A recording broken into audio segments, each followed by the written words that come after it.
Bonjour, bienvenue, merci de nous rejoindre pour cette deuxième partie concernant les rançongiciels. Je suis accompagné pour cette présentation de Xavier. Donc, Xavier Aguina, RSSI de filiale Orange. Moi, je me représente Sylvain Correa-Prazeres, délégué à la protection des données du département de l'Eure. Et nous allons voir dès maintenant un focus sur les rançongiciels. Trois axes, on va vous présenter sur les particuliers touchés, les collectivités très importantes en cette année 2020, et ensuite on terminera par les entreprises. Voyons directement les particuliers. Les particuliers sont victimes de cyberattaques, mais il faut savoir que le rançongiciel n'est pas une part importante dans ce gâteau de cyberattaques. La proportion elle reste faible par rapport à différents vecteurs comme le chantage à la webcam qu'on a pu revoir cet été ou d'autres actions. Je ne sais pas si Xavier, tu peux aussi compléter Oui, sur le sujet. surtout au niveau professionnel et personnel, le télétravail étant entré, ayant fait une intrusion dans le domicile, il y a une mitigation entre pro et perso qui est un peu compliquée. Donc on voit qu'avant de passer aux collectivités, les particuliers sont faiblement touchés sur ce point. Voyons maintenant les collectivités. Qu'est-ce qu'on peut dire aujourd'hui sur les collectivités? L'année dernière, j'ai voulu passer un message qu'il était temps d'attacher sa ceinture pour ainsi l'incident arrivé, ça limiterait l'impact. Qu'est-ce qu'on a pu voir cette année en 2021? Il y a tout un axe qui ressort, c'est collectivité, préparez-vous à ce genre d'incident. On vous sensibilise parce que vous êtes des cibles et portez un autre regard car l'incident informatique peut arriver du jour au lendemain. Ça se traduit par quoi? Le premier chiffre, c'est celui-ci.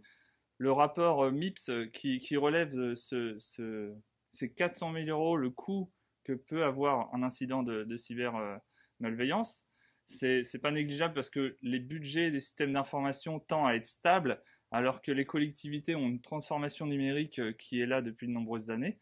Donc c'est important.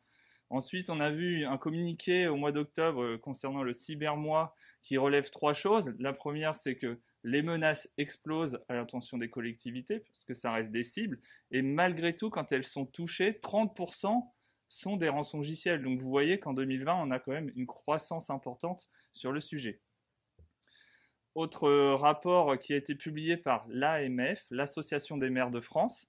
Vous vous rendez compte, l'AMF, Association des maires de France, 35 000 communes plus intercommunalité, donc ça fait beaucoup de monde à sensibiliser. L'idée, c'était de sensibiliser les élus sur le sujet, à travers trois axes qui sont plutôt classiques. C'est voilà, il y a un risque qui existe, il y a une menace, que faire, comment prévenir ce risque sur le deuxième axe, et si demain malheureusement ça devait arriver dans votre collectivité, que puis-je faire en tant qu'élu avec mon équipe, et voilà. Donc ce qu'il faut retirer ici, c'est en 2020, il y a eu vraiment une prise de conscience sur le sujet et qui a été vraiment médiatisée. On voit ici encore un supplément, la Gazette des communes, magazine spécifique à l'attention des collectivités, il y a un article sur comment se prévenir sur les rançongiciels.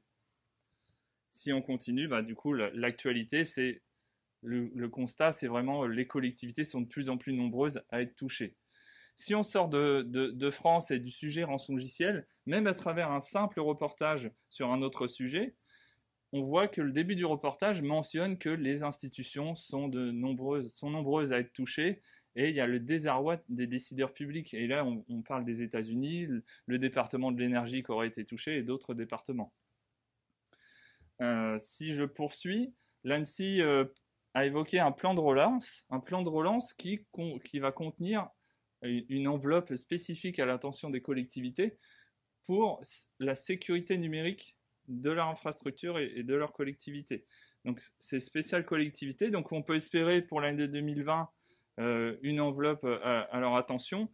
Ce qu'il faut retenir dans ce plan de relance par rapport à la sécurisation numérique des collectivités, c'est que les représentants auraient reçu une note à ce sujet, donc c'est positif. Il semblerait que 2020 devrait s'écrire avec un renforcement de la sécurité à leur intention, et il y aurait peut-être un guichet spécial qui serait créé, un guichet unique, pour que les collectivités puissent justement avoir de l'aide, être accompagnées sur le sujet. Donc le bilan, il est là, c'est l'ANSSI avec cybermalveillance, c'est ce chiffre, x4 l'augmentation des l'augmentation des cyberattaques de type rançongiciel et attention aussi aux données personnelles qui sont souvent impactées. Et si je termine sur cette slide, vous verrez un panel sur le dernier trimestre des collectivités touchées, mais quelles conséquences ils ont eu. Certes, une paralysie du système informatique, mais comme je disais auparavant avec Jérôme, une paralysie du service public. Donc ce qu'il faut retenir, c'est que le risque cyber n'est pas forcément matérialisable pour les élus, mais c'est un sujet qu'il faut prendre en compte dès maintenant pour éviter peut-être la catastrophe. Donc je vous remercie de votre attention. On va tout de suite faire un point sur les entreprises. Je laisse la parole à Xavier. Donc, pour les entreprises, effectivement, on a vu que cette année que de nombreuses entreprises avaient été paralysées et les sites d'actualité ont fait de nombreux retours dessus. Il y a eu effectivement aujourd'hui une généralisation du télétravail qui fait que les entreprises ont dû apprendre à déléguer ces activités au sein d'un environnement qui n'était pas favorable à la sécurité.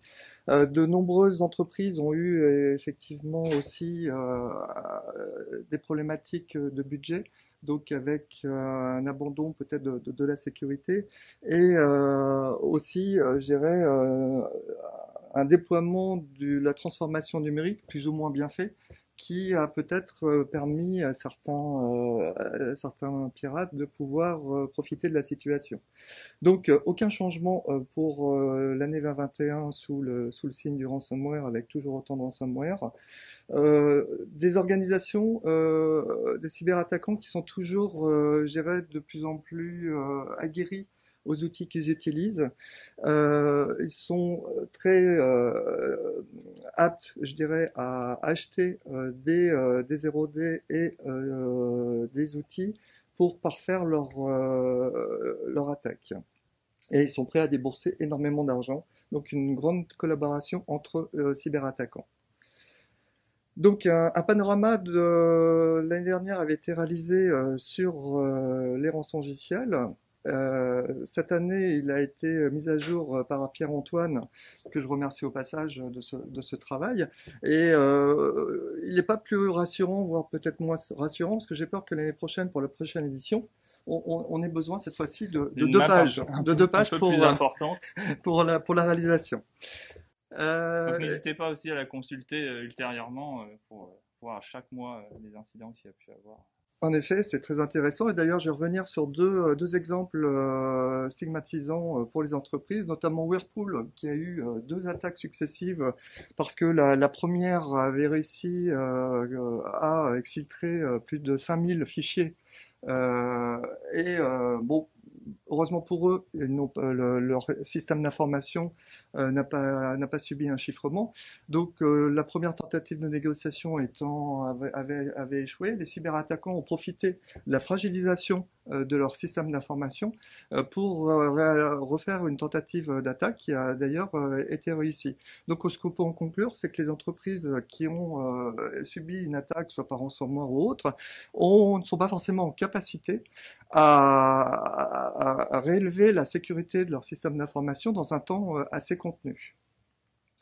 Autre cas, tu t'es vu quand t'as bu, deux entreprises qui vendent des alcools divers, qui sont Campari et Jack Daniels, ont été frappées d'attaques et d'exfiltration d'informations. Pour revenir sur Jack Daniel, problématique technologique sur leur accès VPN et qui a permis, je dirais, de récupérer énormément d'informations. Et à noter, les attaquants ont préféré utiliser une crypto-monnaie de type Monero par rapport au Bitcoin, certainement parce que leur blockchain est certainement beaucoup moins surveillée. Donc toujours quelques hicks chez ces entreprises. À nouveau, une nouvelle façon de procéder également pour les attaquants. Donc une nouvelle façon de procéder par les attaquants qui utilisent d'autres moyens. Notamment, ils sont prêts à prendre le téléphone pour appeler directement les victimes qui sont propriétaires des informations qu'ils avaient laissées à l'entreprise ciblée pour leur faire payer une rançon lorsque les entreprises visées n'ont pas souhaité donner suite. Donc intéressant comme pratique.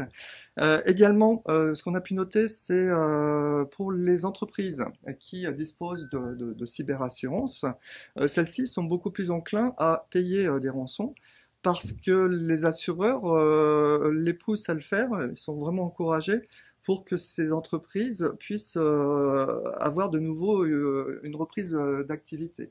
Donc, je pense que le législateur va certainement imposer des lois pour éviter ce genre de pratique, parce que ça peut être dangereux pour les acteurs en présence.